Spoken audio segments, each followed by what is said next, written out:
Somos una iglesia cristoabarcante, comprometidos con Jesús y su evangelio, porque queremos hacer discípulos de Él, llenos del Espíritu Santo, que crezcan en fe, en amor y en servicio. Por eso te voy a pedir que abras tu Biblia en el libro de los Jueces, para continuar estudiando esta historia que el profeta Samuel escribió durante un periodo muy interesante del pueblo, un periodo de desobediencia, un periodo de caos. De hecho, no recuerdo si lo he mencionado anteriormente, pero una de las frases que más se repite a lo largo de la historia de los jueces es esta: y el pueblo de Dios, o los hijos de Israel, hicieron lo malo ante los ojos de Jehová. Vamos a ver cómo esta frase constantemente está siendo repetida por Samuel. Era un patrón de conducta, de comportamiento, de hábitos que caracterizó al pueblo durante esta temporada. Y los hijos de Israel hicieron lo malo ante los ojos de su Dios. Entonces, el libro de los Jueces es una radiografía que refleja el quebranto del corazón del hombre y lo vulnerable que somos cuando dejamos de tener como guía el consejo de Dios y despreciamos su cuidado, despreciamos sus bendiciones.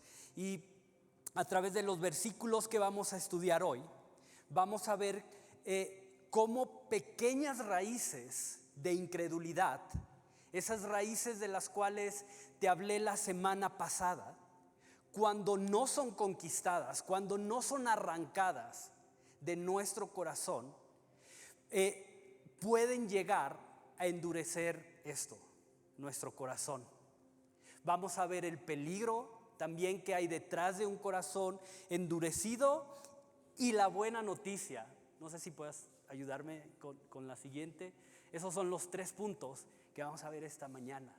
Y la buena noticia: la ira de Dios, el furor de Dios, como la solución a la dureza de nuestro corazón. Eso es lo que vamos a estudiar esta mañana a través del libro de los Jueces. Y antes de darle lectura, déjame darte un poco de contexto de lo que está pasando en los versículos previos a los cuales vamos a entrar a estudiar esta mañana. Del versículo 6 al 8 básicamente se narra la muerte de Josué. Dice el texto que murió a los 110 años. Habla también de una generación que junto a Josué habían servido y habían visto las maravillas y todas las grandes cosas que el pueblo de Dios, que Dios había hecho por su pueblo. Y los versículos 9 y 10 hablan de otra generación, de una nueva generación, la cual dice Samuel, no conocían a Dios. Chécate lo triste de esto: una generación que no conocía a Dios. Y con esto en mente, acompáñame por favor a darle lectura a los siguientes versículos. Jueces capítulo 2 versículos 11 y 12. Después, los hijos de Israel hicieron lo malo ante los ojos de Jehová y sirvieron a los Baales. Y dejaron a Jehová, el Dios de sus padres, que les había sacado de la tierra de Egipto, y se fueron tras otros dioses, los dioses de los pueblos que estaban en sus alrededores, a los cuales adoraron y provocaron a ira a Jehová. Y me voy a detener ahí y permíteme orar para poder continuar. Mi Dios, gracias, porque tu misericordia es enorme, Señor. Porque a veces perdemos la realidad del peso de tu misericordia, Señor. A veces perdemos de vista que somos indignos y totalmente inmerecedores de tu gracia, Señor. Pero en tu misericordia nos has amado, en tu misericordia has enviado a Jesucristo a dar su vida por pecadores infieles, como cantábamos ahorita, para darnos redención, para rescatarnos, para justamente esto, poder experimentar tu misericordia, tu gracia, tu gloria, tu verdad, tu libertad, Señor. Entonces, Padre, háblenos esta mañana y que podamos entender las verdades que tú quieres hablarnos esta mañana, que no son mis palabras, sino que es tu palabra trayendo vida y vida en abundancia, como tú lo prometes en tu escritura. Así que, Padre, aquí estamos, en el nombre de Jesús. Amén. ¿Alguna vez has escuchado el término efecto bola de nieve? Efecto bola de nieve, ¿alguien ha escuchado? ¿Sí? 2, 3, 4, por ahí. Es un término que se utiliza en distintos contextos para referirse a una situación en la que algo pequeño o aparentemente insignificante, a medida que va avanzando o se va desarrollando, va creciendo en tamaño, va creciendo en impacto y va creciendo en importancia. Y obviamente toma el título o el nombre de una pequeña bola de nieve que se va haciendo en una montaña, ¿no? y que va rodando, y conforme más rueda esa pequeña bola de nieve se va haciendo más grande hasta que se vuelve incontrolable y peligrosa. Y lo que acabamos de leer en Jueces es justamente eso. Algo que en principio parecía insignificante, pero que conforme fue tomando fuerza, conforme fue avanzando, el nivel de importancia y el nivel de impacto fue tan profundo que causó un gran daño en el pueblo. La semana pasada vimos como una pequeña raíz de incredulidad no conquistada hizo que el pueblo se sintiera fuerte y con la capacidad de manejar las cosas a su manera y bajo su conveniencia, al grado que en lugar de expulsar a los habitantes de los pueblos que conquistaban, decidieron que era mejor que se quedaran y habitaran entre ellos, porque de esta manera, dejándolos que se quedaran, podían convertirlos podían cobrarles impuestos y hacer su economía, obviamente, mucho más fuerte. El problema es que esto iba totalmente en contra de la instrucción que Dios les había dado de no hacer ningún tipo de convenios, ningún tipo de pactos, ningún tipo de alianza con estos pueblos. Y quiero que medites en esto, porque esta pequeña raíz de incredulidad que les hizo creer que eran suficientes, que eran fuertes para poder manejar la situación, hizo que no pudieran ver el peligro que había detrás de esto, que desde su opinión era una buena oportunidad para crecer y para establecer su dominio. Ay, ¿qué tiene? Que se queden entre nosotros. Sí, Dios dijo que los expulsáramos, pero mira, no pasa nada. Al contrario, nos beneficia que se queden, porque de esta manera van a pagarnos impuestos. Y eso nos conviene, nos beneficia. Entonces sí, Dios dijo que los expulsáramos, pero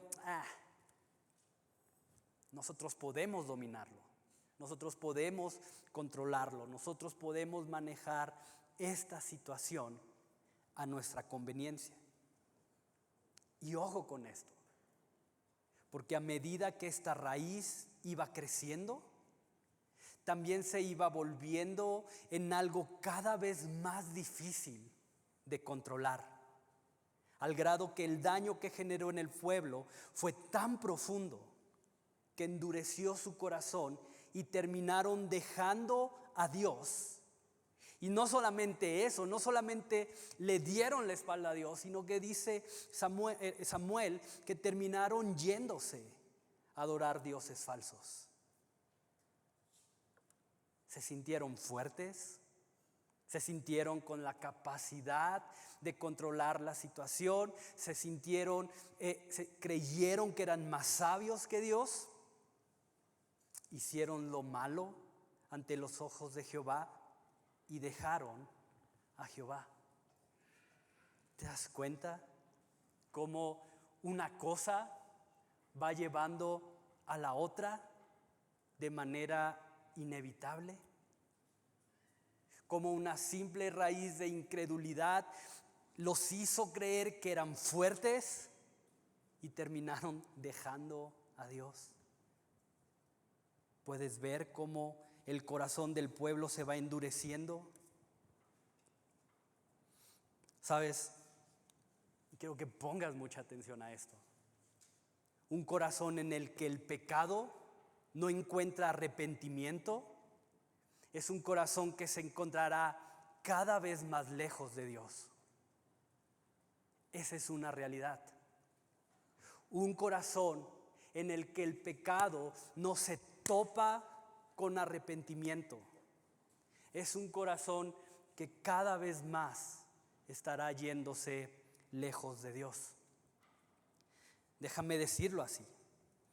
El apóstol Pablo en Romanos capítulo 7 nos dice que aun cuando en Jesús hemos recibido la salvación, en nuestro interior sigue habiendo una batalla en contra de nuestra naturaleza pecaminosa. Dice Pablo, aunque el hacer el bien está en nosotros, muchas veces terminamos haciendo el mal que no deseamos. Y creo que tú y yo todos los días nos topamos de una o de otra forma con esa realidad, con esa verdad. Todos los días, aunque muchas veces queremos hacer el bien, terminamos haciendo el mal que no deseamos. Entonces el seguir a Jesús, ojo con esto, el seguir a Jesús no nos libra, al menos no de este lado de la eternidad. Va a llegar un punto en el que sí, la lucha en contra de nuestra naturaleza pecaminosa va a acabar, pero al menos mientras estemos de este lado, vamos a seguir peleando en contra de esa naturaleza pecaminosa. El problema es que cuando el pecado no encuentra arrepentimiento, nuestro corazón se va endureciendo y se va volviendo cada vez menos sensible a la presencia y a la comunión con Dios. Mira, a Dios no le espanta tu pecado y el mío. Hay muchos relatos en la Biblia donde Dios restaura al pecador. Pedro le dice a Jesús, Señor, apártate de mí porque soy pecador. Y Jesús le dice, no, mira, vamos a arreglar esto. Entonces, no es que a Dios le espante nuestro pecado cuando caemos por debilidad, por ignorancia o por incredulidad. El problema es cuando ese pecado no encuentra arrepentimiento. El problema es cuando tú y yo no aprendemos y no traemos nuestro pecado al pie de la cruz en arrepentimiento. ¿Por qué? Porque nuestro corazón se va endureciendo y volviéndose cada vez menos sensible a la presencia y a la comunión con Dios. Déjame decirlo así. Pero un corazón que se va endureciendo por falta de arrepentimiento es un corazón en el que cultivar una relación con Dios, un corazón que se va endureciendo, es un corazón en el que caminar bajo el consejo de Dios, caminar bajo su cuidado, se va volviendo cada vez menos necesario. ¿Para qué? ¿Para qué consulto a Dios en esto? ¿Para qué paso tiempo en este libro? ¿Para qué? ¿Para qué oro? ¿Para qué busco su consejo? ¿Para qué busco su dirección? Esta es la señal de un corazón que se ha endurecido, que se vuelve cada vez menos sensible a una comunión, a una relación personal con Jesús. Mira, no pierdas Jueces, pero ve a Hebreos, capítulo 3, versículos 12 y 13. Hebreos, Nuevo Testamento, capítulo 3, versículos 12 y 13. Mirad, hermanos, que no haya en ninguno de nosotros un corazón malo ¿de qué? Incredulidad, lo que hemos estado viendo durante este tiempo. Corazón malo de incredulidad para apartarse del Dios vivo. Antes, exhórtense los unos a los otros cada día, entre tanto que se dice hoy, para que ninguno de vosotros se endurezca por el engaño ¿de qué? Del pecado. Para que ninguno de ustedes se endurezca por el engaño del pecado. ¿Te das cuenta cómo el pecado, además de ser autodestructivo, es algo que conforme vamos caminando en él va endureciendo nuestros corazones? Pregunta, pero ¿cómo está tu corazón hoy?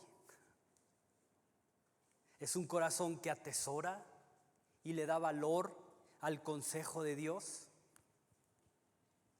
Y piénsalo, verdaderamente piénsalo, analízalo, porque es algo que puede cambiar tu relación con Jesús. ¿Es un corazón endurecido? ¿O es un corazón que se esfuerza por cultivar una relación profunda con Él? ¿Es un corazón que verdaderamente se esfuerza por hacer cosas que son agradables, por caminar en obediencia, por servirle? ¿Cómo está tu corazón hoy? Y quiero que medites en esto, porque un corazón endurecido y que no es sensible a la presencia y a la comunión con Dios se vuelve vulnerable y se vuelve abierto a toda clase de maldad, a toda.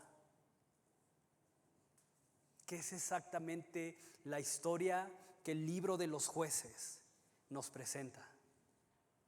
Como un corazón que comenzó con una raíz de incredulidad, se fue endureciendo hasta que dejaron a Dios y abrieron la puerta para que toda clase de maldad entrara en el pueblo. Mira, regresa al versículo 13 del libro de los Jueces.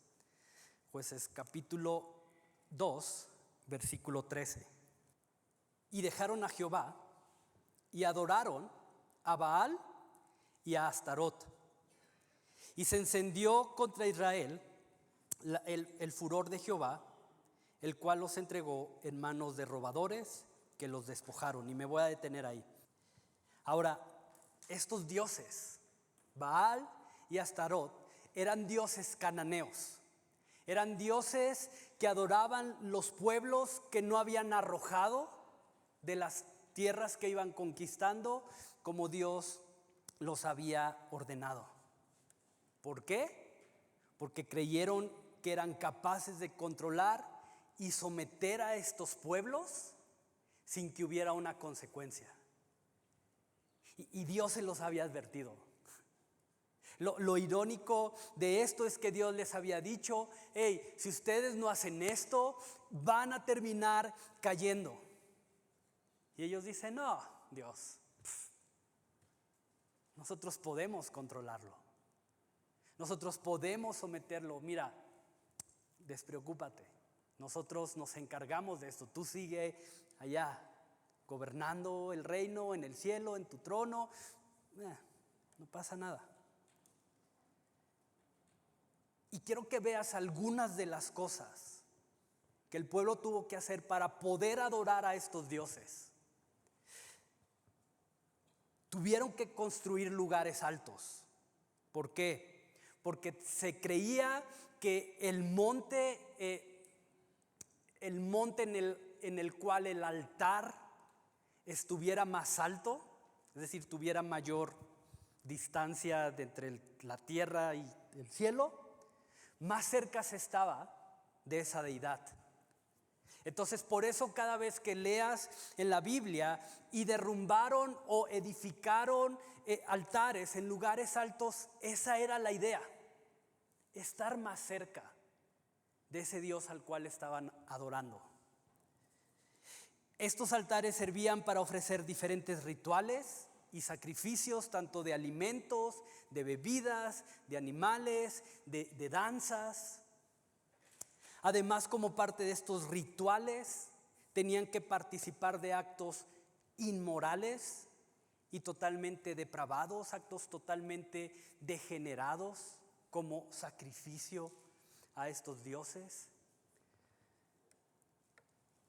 Y lo que creo que es más triste, participaban de sacrificios en donde muchas veces el objeto a sacrificar eran sus propios hijos. ¿Te das cuenta?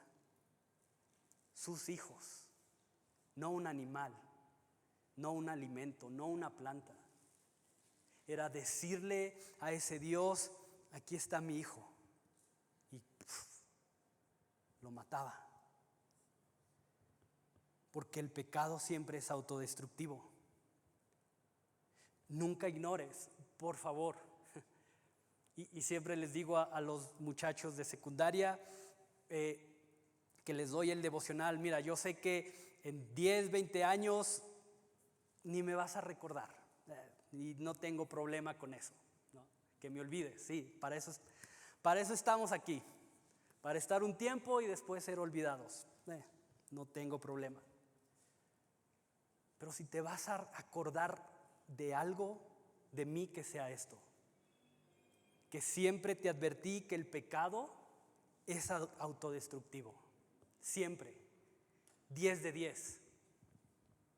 Nunca ignores, nunca menosprecies el daño que el pecado puede llegar a generar cuando no es traído a los pies de Jesús en arrepentimiento. Nunca ignores eso. Nunca menosprecies el daño que puede llegar a generar tu pecado. Y ese pueblo que era de bendición, mientras caminaba en obediencia, adoración y dependencia a Dios y a su voluntad, ahora con su dureza de corazón, no solo estaban alejándose de Dios, sino que además estaban perdiendo totalmente la identidad, estaban perdiendo totalmente su propósito y estaban perdiendo su valor. Y eso es muy fuerte. Y es lo que Pablo va a describir en Romanos capítulo 1. Mira, no pierdas Jueces y ve a Romanos, por favor, capítulo 1, versículo 21. Pues habiendo conocido a Dios, no le glorificaron como a Dios, ni le dieron gracias, sino que se envanecieron en sus razonamientos y su necio corazón fue entenebrecido o endurecido. Profesando ser sabios, se hicieron necios y cambiaron la gloria de Dios incorruptible en semejanza de imagen de hombre corruptible, de aves, de cuadrúpedos y de reptiles, por lo cual Dios los entregó a la inmundicia en las concupiscencias de sus corazones, de modo que deshonraron entre sí sus propios cuerpos, ya que cambiaron la verdad de Dios por la mentira, honrando y dando culto a las criaturas antes que al Creador, el cual es bendito por los siglos. Amén. Por esto Dios los entregó a pasiones vergonzosas, pues aún sus mujeres cambiaron el uso natural por el que es contra naturaleza. Y de igual modo también los hombres, dejando el uso natural de la mujer, se encendieron en su lascivia unos con otros, cometiendo hechos vergonzosos hombres con hombres, y recibiendo en sí mismo la retribución debida a su extravío. Y como ellos no aprobaron tener en cuenta a Dios, Dios los entregó a una mente reprobada para hacer cosas que no convienen.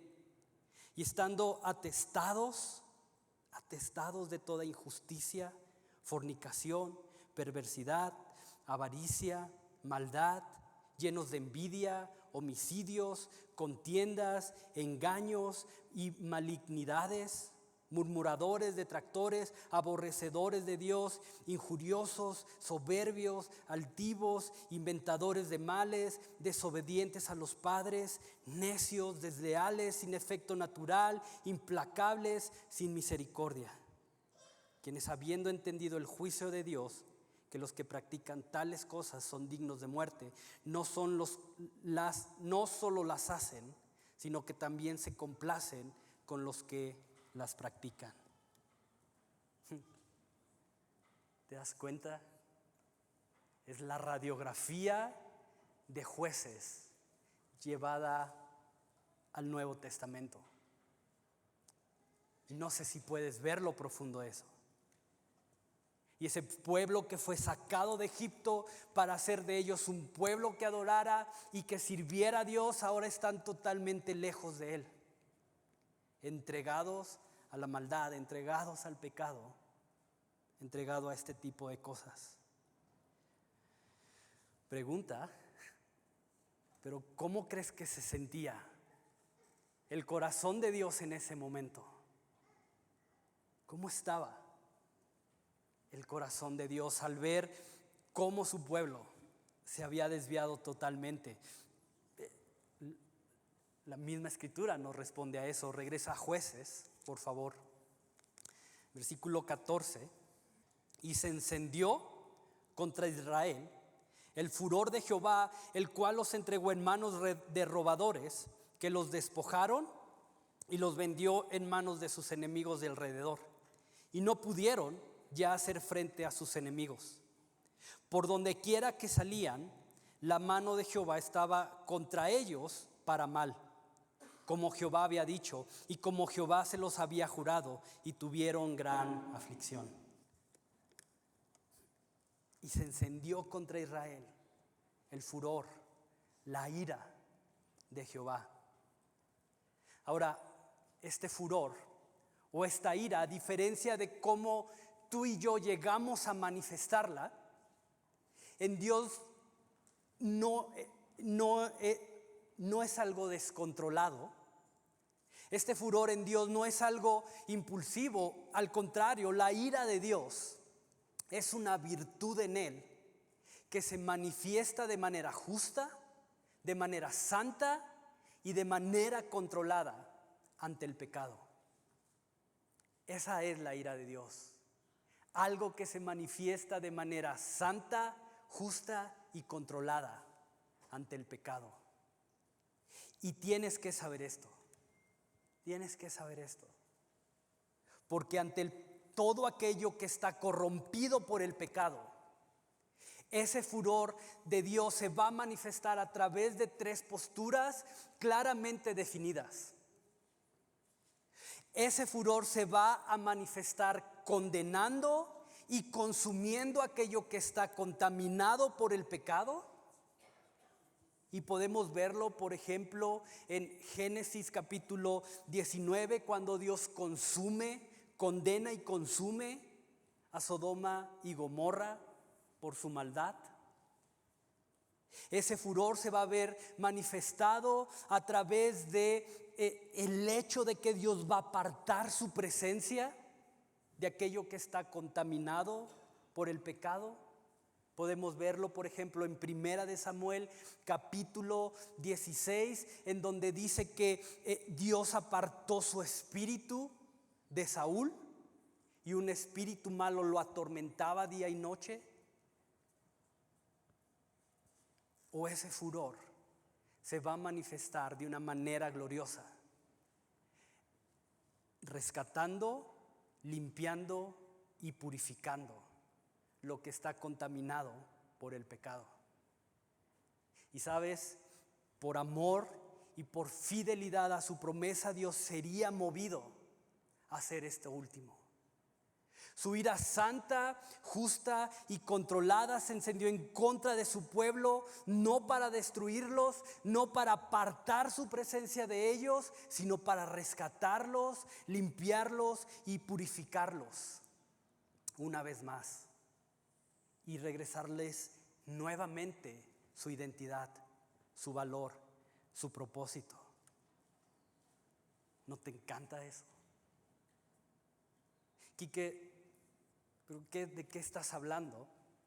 Si en el versículo 15 dice que la mano de Jehová estaba sobre ellos para mal y tuvieron gran aflicción.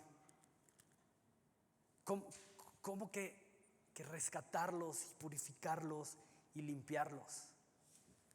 Sí, mira, si partimos de que el fin de ese furor era rescatarlos de su pecado, entonces podemos interpretar que ese mal que Dios permitió que el pueblo experimentara, que esa aflicción que el pueblo experimentara, no era una acción malintencionada de parte de Dios. No era como que, ahora sí, como me desobedecieron, van a ver y los voy a hacer sufrir y no, ahí con un tridente desde el cielo echando rayos y chispas, no era una acción malintencionada. Al contrario, ese mal era el medio de gracia a través del cual Dios iba a provocar lo que era necesario provocar: quebrantar y humillar el corazón de un pueblo que a partir de una raíz de incredulidad no conquistada se había llenado de orgullo y de autosuficiencia. Ese era el propósito del por qué Dios permitió este mal y esta aflicción entre su pueblo: quebrantar y humillar un corazón lleno de orgullo, un corazón que se creía autosuficiente, un corazón que creía que podía manejar y controlar las cosas bajo su conveniencia y no bajo el consejo y la dirección de Dios. Quebrantar y humillar. Ahora hay una buena noticia en esto. Mira, ve a Salmos, por favor. Salmos 34, 18. Cercano está Jehová a los quebrantados de corazón y salva a los contritos de espíritu. Cercano está Jehová a aquellos cuyo corazón es quebrantado. El furor de Dios se encendió y quebrantó a su pueblo para poder estar nuevamente cerca de ellos. Si Dios está cercano a los quebrantados de corazón, Él lo iba a quebrantar para que pudiera estar nuevamente cerca de ellos y que ellos pudieran volverse sensibles nuevamente a su presencia, a su dirección, a su cuidado. Y quiero que vean lo hermoso de esto. Esto es hermoso, porque el amor con el que Dios amó a su pueblo es exactamente el mismo amor que a través de Jesús, o con el que a través de Jesús Dios nos ama hoy. Es el mismo. No ha cambiado su amor por su pueblo. No ha cambiado el amor de Dios por aquellos que Él dice: estos son míos. Y muchas veces, ojo con esto, muchas veces en su amor Dios va a tener que quebrantar y va a tener que humillar nuestros corazones para poder arrancar esas raíces de incredulidad que no hemos conquistado. No por venganza, no por maldad, sino por amor. Dios quebranta y humilla tu corazón. En su amor Dios va a quebrantar y a humillar nuestros corazones para arrancar esas raíces de incredulidad que están llevando a nuestros corazones de ser llenos de orgullo, de rencor, de engaño, de envidia, de temor. Dios va a humillar nuestros corazones para arrancar esas raíces que están llevándonos a creer que podemos tomar decisiones apartados del consejo y del cuidado de Dios. Y Él lo va a hacer. Y tienes que saber eso. Pero muchas veces ese quebranto va a llegar cuando Él permita que las consecuencias de nuestras propias malas decisiones nos alcancen. Ese quebranto muchas veces va a llegar cuando Dios permita que algún pecado oculto en nosotros sea descubierto, ya sea porque nos cacharon haciéndolo o porque Dios nos dio la gracia para poder confesarlo y decir: hey, estoy peleando con esto, y de esa manera nuestro corazón es humillado. Dios va a humillar nuestro corazón y a quebrantar nuestro corazón a través de circunstancias que están más allá de nuestra capacidad de poder controlar. Y sabes, cuando Dios nos humilla y nos quebranta, duele. No es agradable. Y yo he estado ahí, en ese quebranto de corazón, por mi pecado, por la dureza de mi corazón, y duele. Pero sabes, es preferible experimentar el dolor que viene del quebranto y de la humillación de Dios antes que seamos consumidos por nuestro propio pecado. Porque cuando Dios te quebranta y te humilla, hay un fruto de gracia, un fruto de gloria. Cuando el pecado te destruye, no hay vuelta atrás. Entonces, hoy quiero retarte. Y sí, es una oración peligrosa. ¿Cuántos les gusta el peligro? El que tenga miedo de nacer, que no nazca, dicen por ahí. Pero hoy quiero retarte a que hagas esta oración, que requiere valentía, humildad, confianza en Dios. Pero que le digas a Dios: Señor, si es necesario, quebranta y humilla mi corazón. Que lo es. Más bien quítale si es necesario. Dile: Señor, necesito que quebrantes y humilles mi corazón. Padre, arranca esas raíces de incredulidad que no he podido conquistar, para que pueda aprender a confiar más en ti, para que mi corazón tenga la gracia de reconocer cuán necesitado, cuán dependiente soy de tu presencia, de tu dirección, de tu cuidado en mi vida. Entonces, quiero dejarte ahí un minuto y que tú le digas a Dios: Dios, quebranta mi corazón,